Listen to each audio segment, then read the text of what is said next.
So aromatic hydrocarbons is our theme. This isn't a family per se, but a classification of hydrocarbons. Okay? Certain hydrocarbons will be deemed aromatic. In order for something to be deemed aromatic, there has to be one benzene ring or more. You know, we're not sure what this ring looks like yet, but if you see one or more of these rings, it doesn't matter what's coming off of it, we're going to call it aromatic. So we have some type of ring. We have a benzene ring. We're going to further discuss it more at the bottom. I wouldn't even draw this yet, but it's some 6-carbon ring. Okay. Now this ring is nonpolar, so there's no positive and negative end. Okay. We've got 6 carbons, which I drew, and we've got to put 6 H's in it. That L just means it's a liquid at standard conditions. And all the bond lengths are the same. Evidence shows there's no double bond. There's only something else. I'm not going to say a single, but there aren't any double bonds. Okay. Now, everything we did earlier is referred to as aliphatic. So this word didn't come out. I had nothing to contrast it against. But if you have a hydrocarbon, C's and H's only, and you don't have one of these special rings, so that would be our ane family, our ene family, our ine family, and I didn't type out the cycloanes and the cycloenes. All of those you need to identify as aliphatic. If it has a benzene ring, you identify it as aromatic. So what's this ring look like? I'm going to put together this evidence. So I'm going to start with that 6-membered ring, and you would want to draw this in.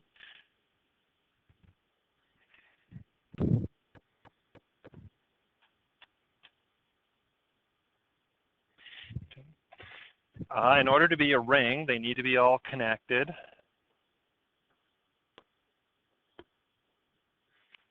That's kind of where I left off from my diagram above.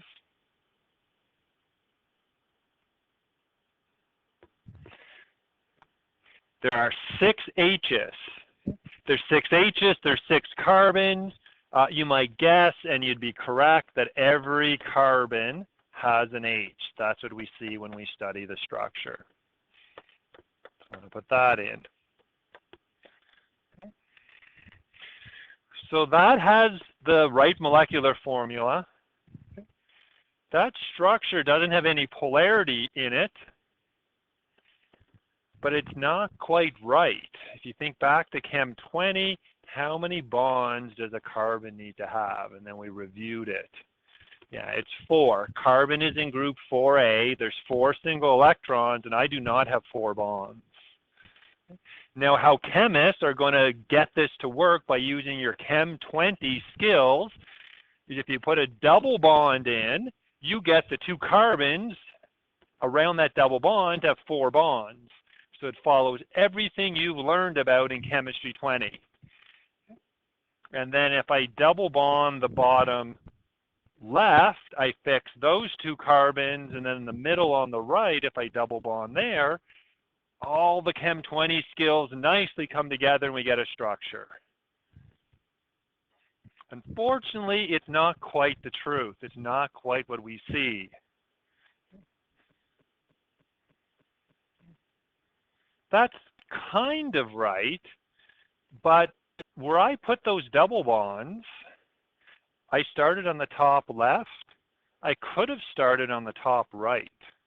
I just made a choice to go top left. Let's put the double bonds in the other place and contrast the other drawing. So I'm going to redraw. There's my 6 carbons. I'm going to connect them all in a ring. I'm going to put my 6 H's in.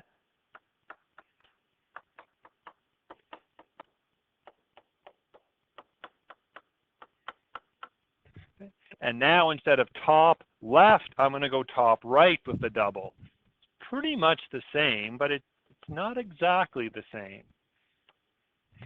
I flip-flopped all the doubles and singles. both of these follow our Chem 20 bonding rules. We have two different ways of drawing the same structure. Now, the true answer to what benzene really looks like is the average of the two. And this is something you haven't studied before. It's called resonance structures. It's when you average two drawings out. You're not going to get tested on resonance structures, but a typical nomenclature or way of displaying resonance structures is to add 2 or 3 drawings together and put square brackets. And we're going to talk about what you would get if you average these two, because that is the truth. That is the answer you need for this course. So I'm going to put a little labeling in. I'm going to average out the top left. And the average, again, is the truth. How many bonds are there on the top left in real life? So any average is add up all the things you want to average and divide by how many pieces. If you got 80 on one test and 60 on another, you'd add them 2 up and divide by 2. It's going to do the same thing to get the true picture of the bonds at that purple arrow. So how many total bonds are there where those purple arrows are pointing? 2 and 1, a double and a single. So there are a total of 3 bonds between the 2 drawings that we're going to average. And there's 2 drawings. So 3 bonds over 2 drawings, and you get something you'd never seen before. You get 1.5. So in real life, what we see is a bond and a half, the energy of a bond and a half, the length of a bond and a half. I could look at the top right, and I get the exact same math. There's 3 bonds where those green arrows are pointing, divided by 2 structures, you get a bond and a half. Okay. So all the bond lengths are the same. There's no double bond. There's actually a bond and a half on average. There's a single bond and then an extra electron kind of going around the structure at each of those bonds. How many electrons are in a bond from Chem 20? I write a dash, and that means 2 electrons. So what would a bond and a half be? That'd be 3 electrons. Okay, so I'm not talking about half an electron. I'm talking about half a bond, which would be a bond and a half is 3, or half a bond would be 1 electron. So you have these kind of delocalized electrons going around the ring. They average out to 1.5 bonds. We're later going to study chemistry that enes do with full double bonds. These compounds do not do chemistry that double bonds do because they don't have any. A typical diploma question about this is what is the number of double bonds?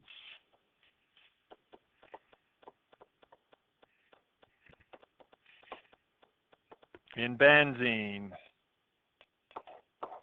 And there's only one acceptable answer. 0. There are no full double bonds in benzene. 1.5 is not a double.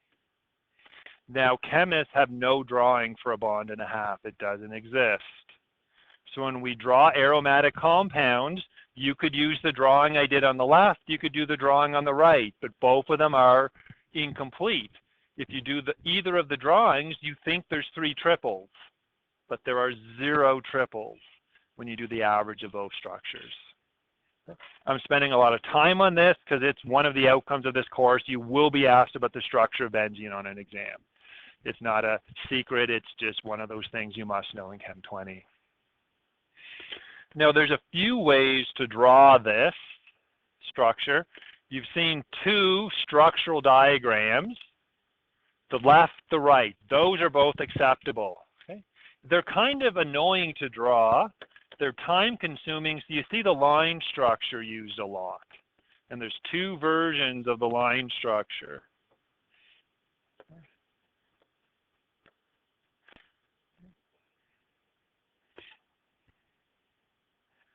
Now, I'm not quite done. This is the heart of one of the versions.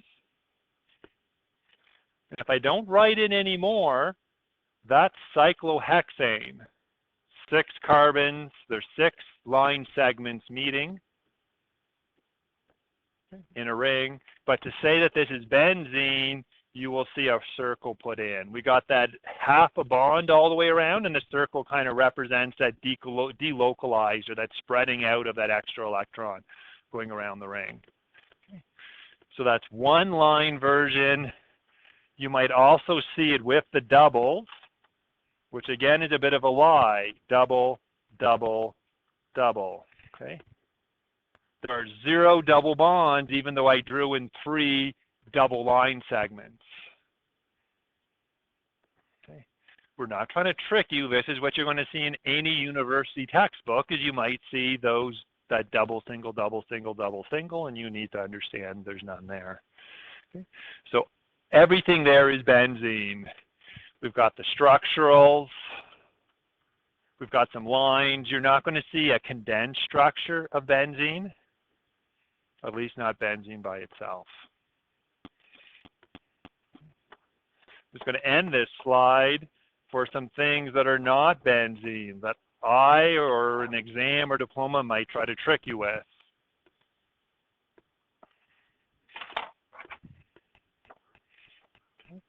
You might see that kind of 6-membered ring, and I might throw in 1 double bond. We've seen this already. That's aliphatic. That's a cycloene, 1 double bond in a ring. You know the pattern. This would be CnH2n-2 would predict the hydrogen count. So that's not benzene. Okay. I could be a little trickier and throw in 2 double bonds. We never named these. I kind of orally have hinted towards it. That's a cyclodiene. Di meaning 2 double bonds. That is not benzene. You have to have a 3rd one in the right place and get one of the red structure. So on purpose, I spent a fair bit of time talking about the structure of benzene because you're going to get assessed on it. And then we're going to go back into the heart of what we've been doing. Drawing and naming is what's coming. So we're going to kind of systematically work through simpler to more complex aromatic hydrocarbon naming. So my theme for the next several slides is naming aromatic containing compounds or aromatic compounds.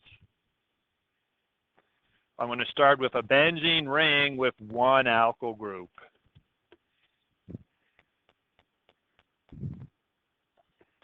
This is going to be very similar to how we named 1 alkyl group in any of the other rings.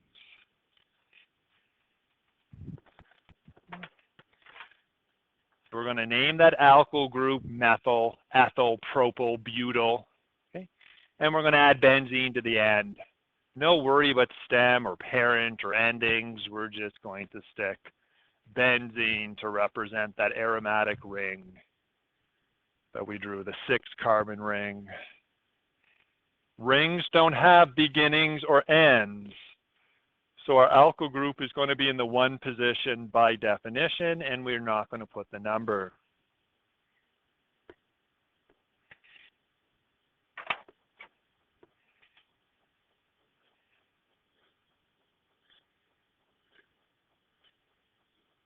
So I'm going to do a bit of a mixed drawing. I'm going to do the line structure for benzene because it's easy to write, it's clear for students. But then I'm going to do a structural diagram of my branch. And I'm going to do a 2-carbon long branch. Every one of those carbons needs to have 4 bonds.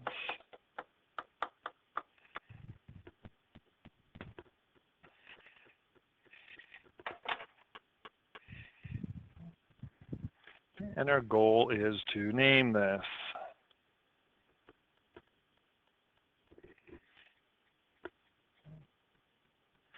Now the heart of this drawing, you have to recognize this ring as not being a cycloane or ene, but being benzene.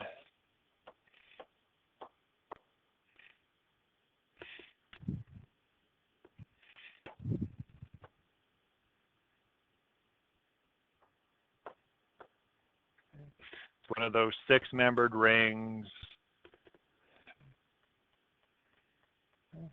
Now one of the H's was removed, and that's where an ethyl group was added in.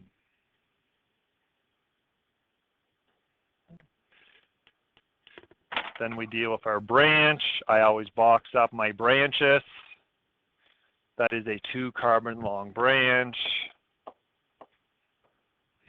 So that is ethyl. We're going to put it in the 1 position, but we're not going to put that number in. And that's it for the name when there's 1 branch.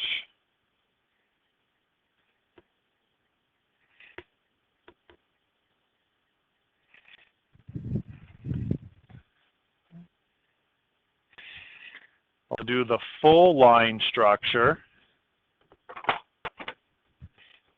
So I already had done the line structure for the benzene ring, and then I have to show 2 carbons coming off of it.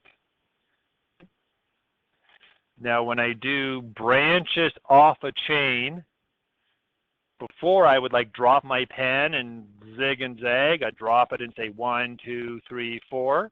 When you do a branch, when you drop your pen, I'm going to say 0 because I'm already on a carbon. That's not a new carbon. 0, 1, 2, lift. And that will get me 2 or an ethyl. So I dropped on top of an old carbon and said 0, 1, 2, done. I'm going to erase this, but my strategy for students with line drawings is to put circles everywhere lines meet. And that's how you could get out the carbon count. There's 6 on the ring, and then there's 2 green circles off the ring. I'm going to take those out of my diagram.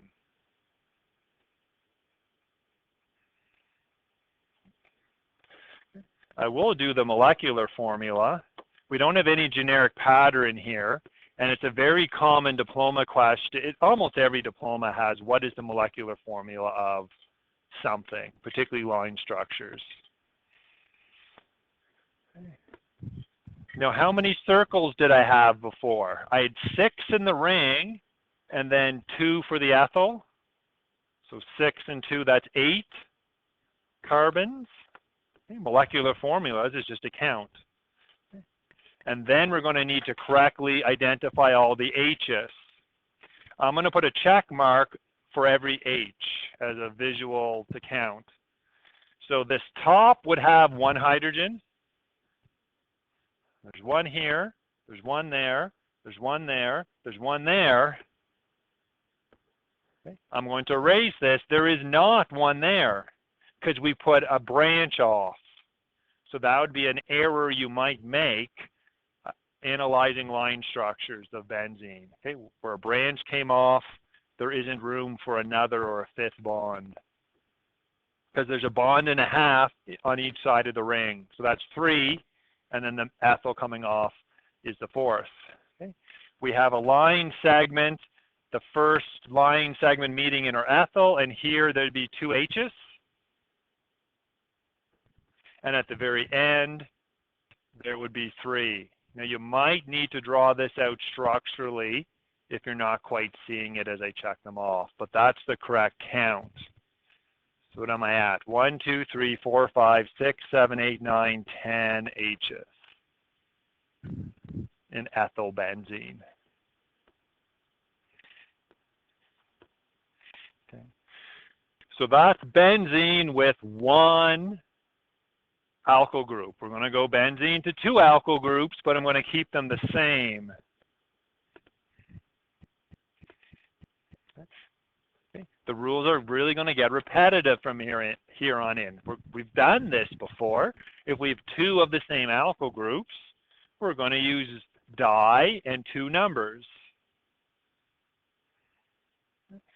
We are going to need numbers to tell the reader how far apart are they? Where are they? Are they neighbors? 1, 2? Are they as far apart as they can be, which is 1, 4?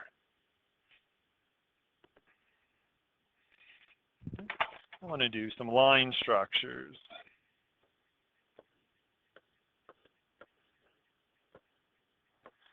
That's as close as they can be. You can't have them off the same carbon because there isn't enough bonding capacity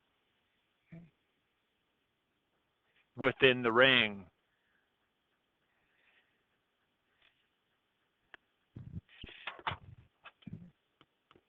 What you need to remember is that that single line is actually 1.5 bonds, and that's 1.5 bonds. So the black line coming out of the ring is the fourth and last possible bond.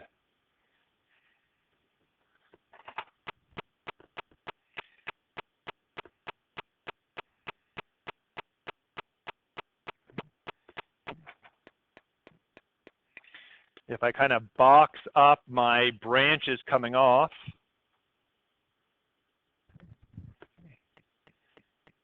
there's only one end of a line segment in that box, so that's a methyl. And that's another methyl. There's only one end of a line segment. So we have two methyls.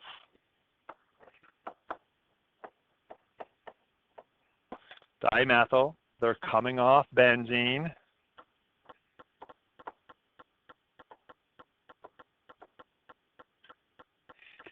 And we are going to need a couple numbers because they don't have to be next to each other.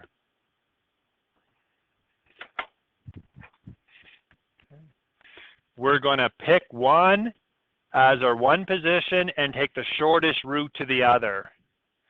So if I pick that as my one position, the shortest route would be clockwise, and that would be my 2.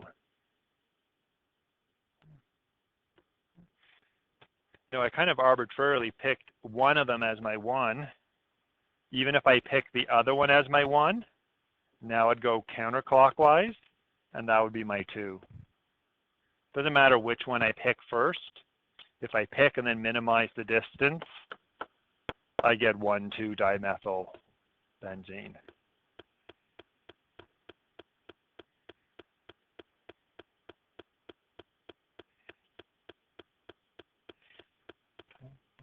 And there are only 3 options. 1, 2 is when they're neighbors. If there's one carbon with nothing in between the 2 branches, it's a 1, 3. And if one is at one side and one is as far away on the other side, it's a 1, 4. That's the only 3 number combinations you're going to see with di something benzene, dimethyl, diethyl, dipropyl. Okay, so we're well through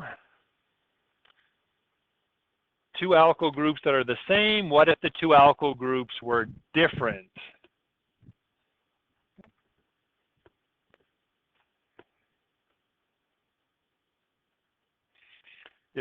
If they're different, then the one we pick as the 1 and the one we pick as the 2 is going to matter. And how are we going to deal with deciding which way to pick if they're different? Well, we're going to go alphabetic.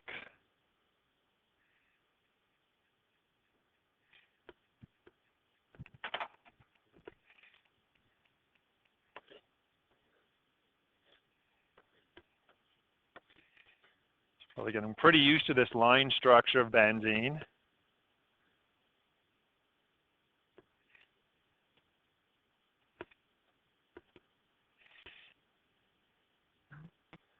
I'm going to put a methyl on. And hopefully we're going to all do it together. I'm going to drop my pen on an intersection, but say 0 because there's already a carbon there.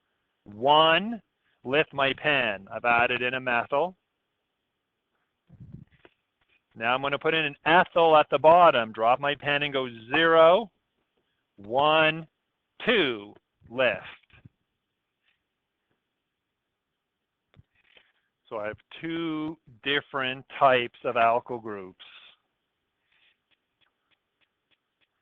I've got my 1 long and my 2 long. You don't have to add this into your notes, but if you have trouble with the count, put a circle at the end of every line segment. All the other line segments are part of the ring. So those 6 I added in at the end are what give us benzene. I've got to decide which one is going to go in the 1 position. I'm going to go alphabetic. So I have a methyl, which starts with an M, and I have a ethyl, which starts with an E.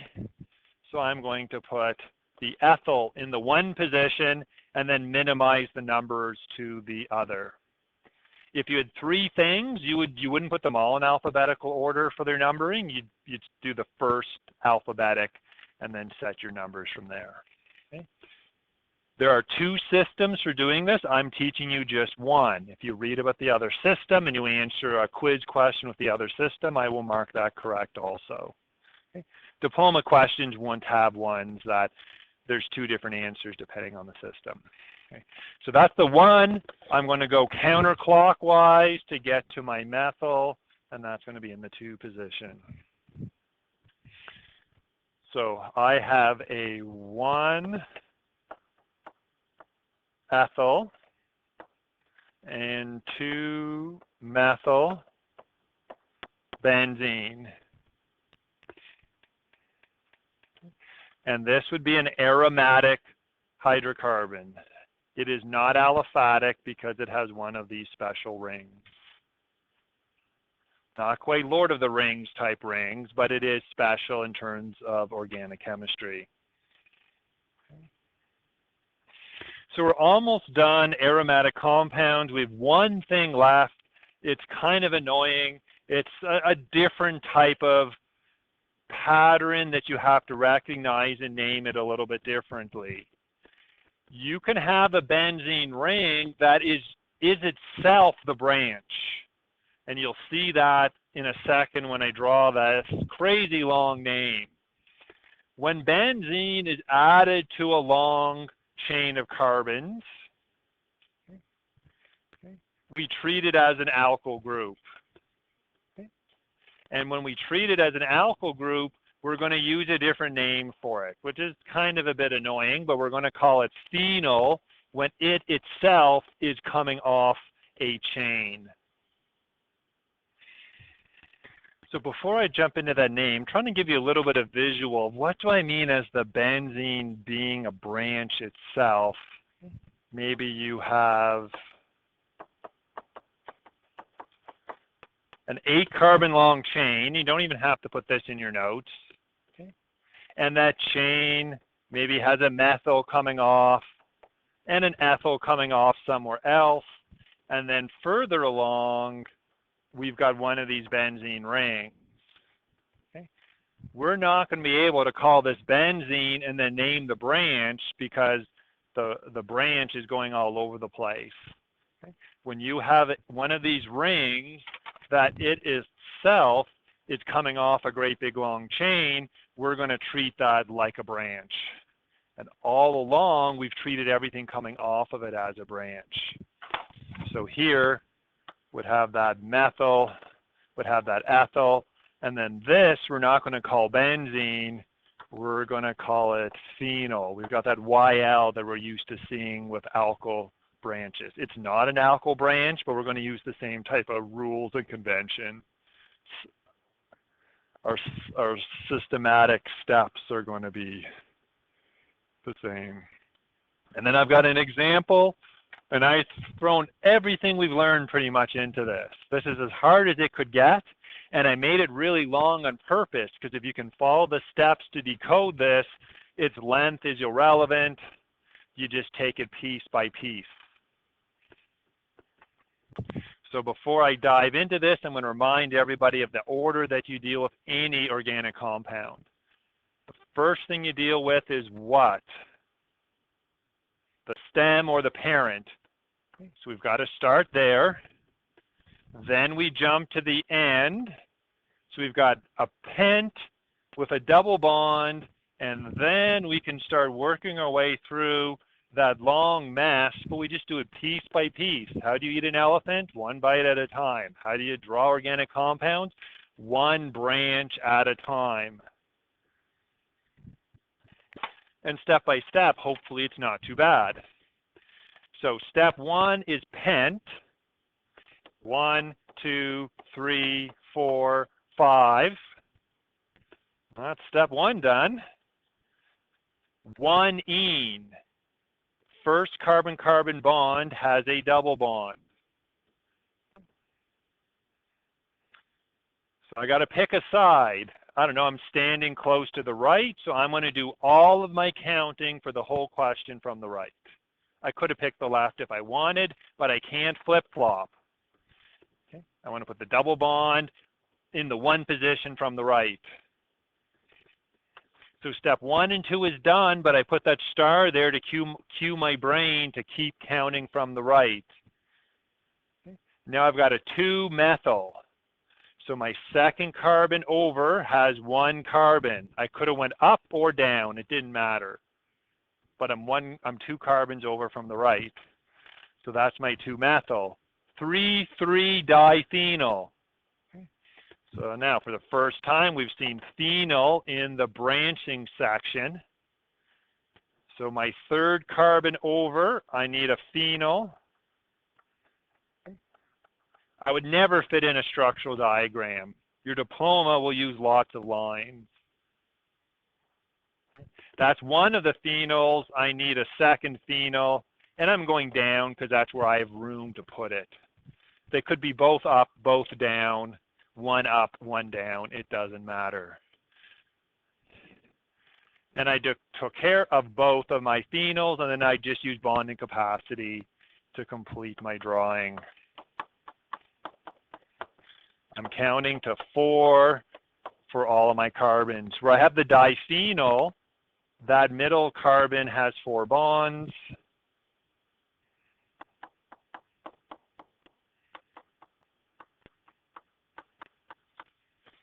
And I'm done. So kind of step by step. Now, sadly, I wouldn't give this to you on a test. I might for homework. I might as an example. Alberta Ed says we're only supposed to assess giving 2 parameters or 2 naming sort of systems.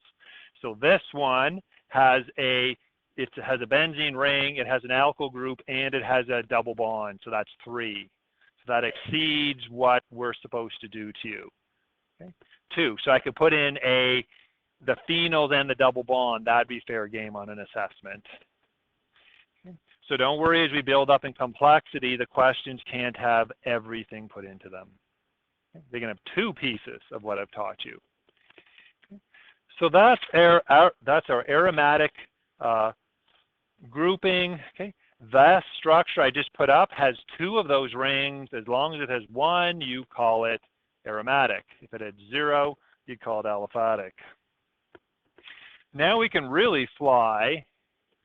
Aromatic rings are done. I'm going to go into organic halides, and this is going to be one slide.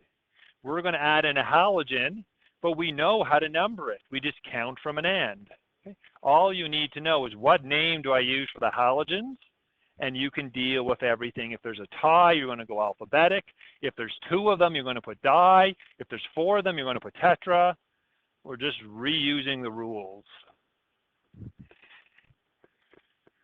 So organic halides.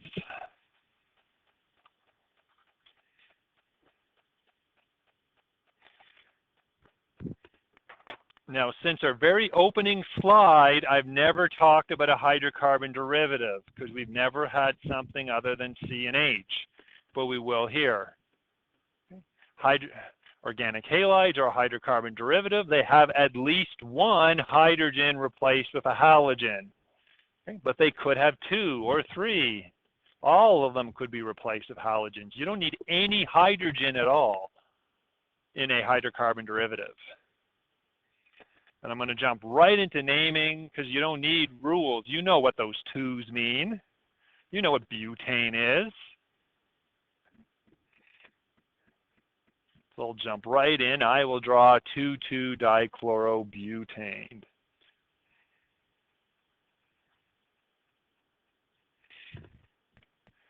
So I'm not going to number it, but it's still 1, 2, 3. Stem, the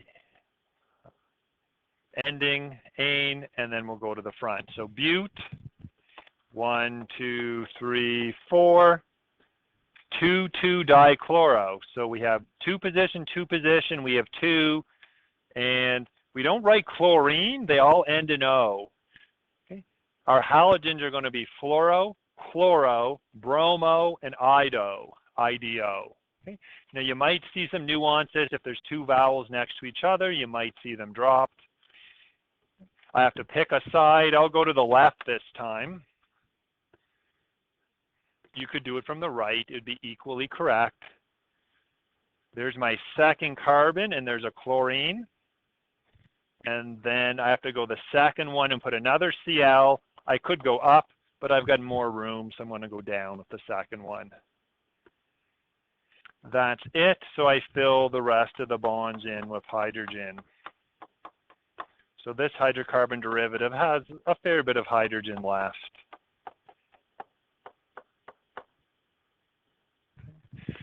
It is saturated. It is filled up. There's no double or triple bonds here. It's a derivative. Okay. There's no benzene here, so this is not an aromatic compound. It's not even a hydrocarbon. Line structures have a few nuances. So let's do a line.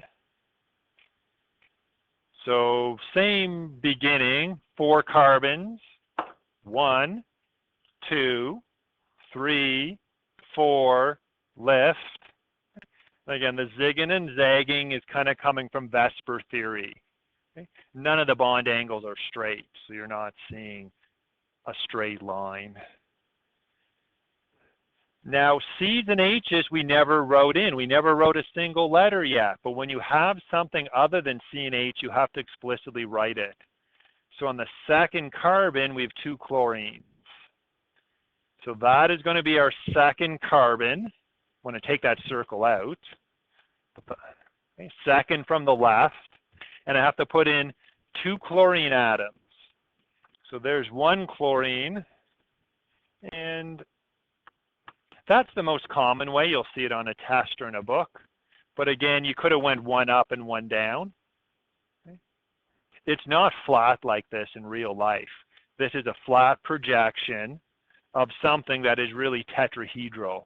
And that's why as long as you have the right connections, it doesn't matter because we can't draw 3-dimensional structures on our 2-dimensional paper. Okay. So that would be the line. Okay. How the line structures work, if you have the end of a line segment and there's nothing there, it's a carbon. But if at the end of a line segment you have an atomic symbol, there's no carbon at the end of that line segment. There is just whatever atom matches that symbol. So at the end of that green arrow, there's no carbon there. It's a chlorine. Okay.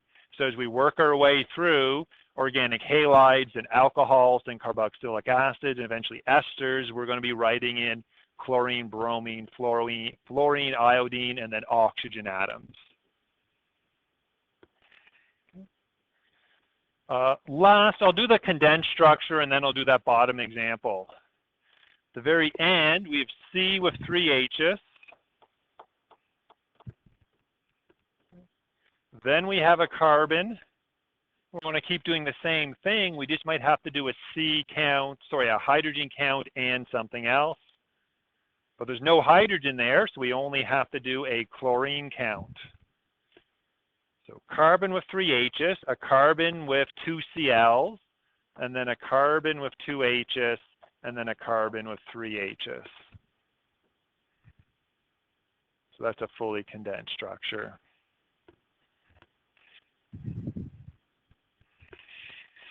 Now we got something with no numbers.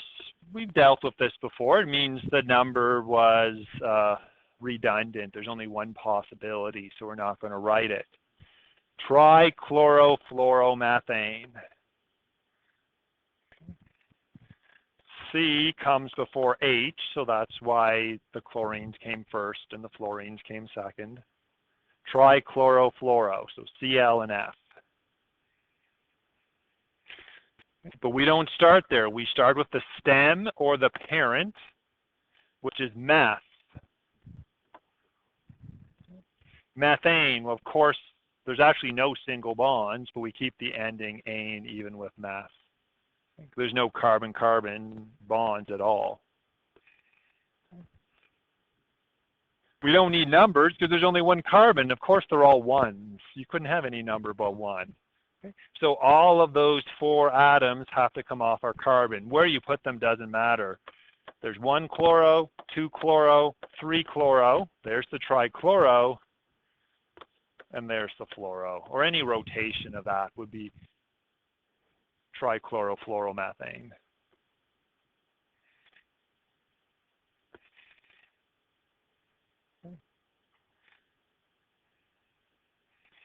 Condensed structure, carbon. We're going to have 2 small lists, Cl3 and an F.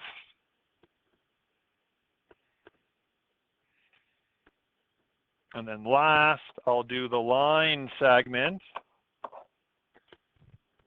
Now, the line segment for methane is an oxymoron. I'll elaborate that once you've thought about it. What is the line segment for methane? I'm going to do the same rules I normally do. Once you've thought about it, I'm going to drop my pen, 1, but then I can't move. So what is the line segment for methane? A dot. That's the oxy. There's no lines in the line segment. I normally make a bad English joke here. When you're in English, don't do this. They won't find it funny. But say, is that a period or is that the line segment for methane? Okay. I bet you they don't laugh. That would be my prediction. But if you're bored someday, you can try that on one of your English teachers. So that's the line drawing for methane, but then we have to add in our chloros and our fluoros.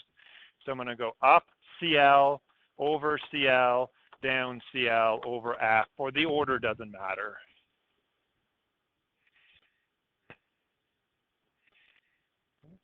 And now we've flown through a lot of our naming and drawing section. We're well over halfway now.